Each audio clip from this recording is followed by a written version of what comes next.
São Mateus nos narra no capítulo 9, versículo 9, a sua própria conversão. Ele nos conta que estava sentado, tranquilo lá no seu trabalho e de repente Jesus passa na frente dele, né, do seu posto de trabalho e convida-o, segue-me. Né? A palavra diz que imediatamente Mateus se levantou e o seguiu, mas certamente Mateus já ouviu, tinha ouvido ele falar, já tinha ouvido falarem de Jesus, talvez ele já tivesse seguido à distância Jesus para ver o seu comportamento, e aquelas palavras de Jesus tocavam seu coração, e ele imediatamente o seguiu. Mateus vivia uma vida de pecado, pecado público, digamos assim. Por quê? Ele era uma espécie de contratado dos romanos. Os romanos é que dominavam aquela região, que subjugavam todo o povo judeu. Então eles cobravam impostos, né? Os publicanos cobravam os impostos dos judeus e repassavam aos romanos. Acontece que nem sempre repassavam tudo. Via de regra, eles ficavam com uma parte para eles, né? Então o povo odiava eles. Mateus também não se importava com isso.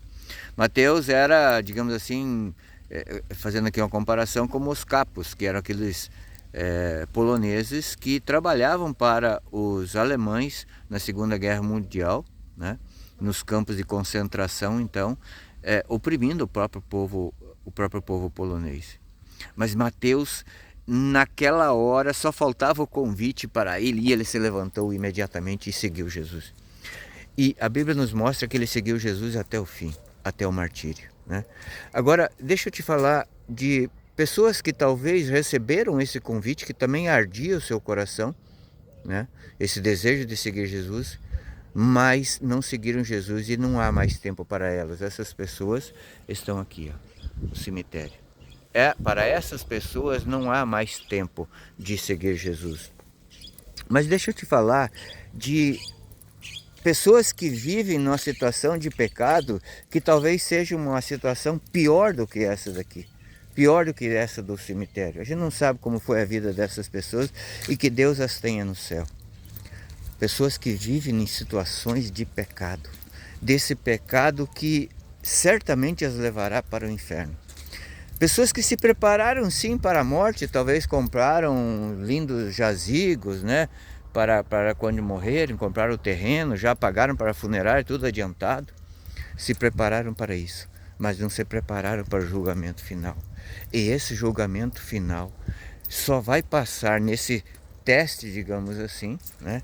Aqueles que amaram a Jesus, aqueles que amaram Jesus na pessoa do próximo, aqueles que foram além da obrigação, aqueles que se doaram, aqueles que se gastaram, né?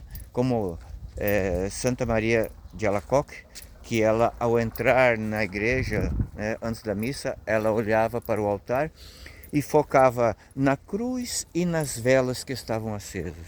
E ela dizia: a minha vida tem que ser uma vida de seguir Jesus na cruz, né, constantemente, e eu tenho que me consumir como essas velas que estão no altar. Esse é o convite que Jesus te faz nesse dia de hoje.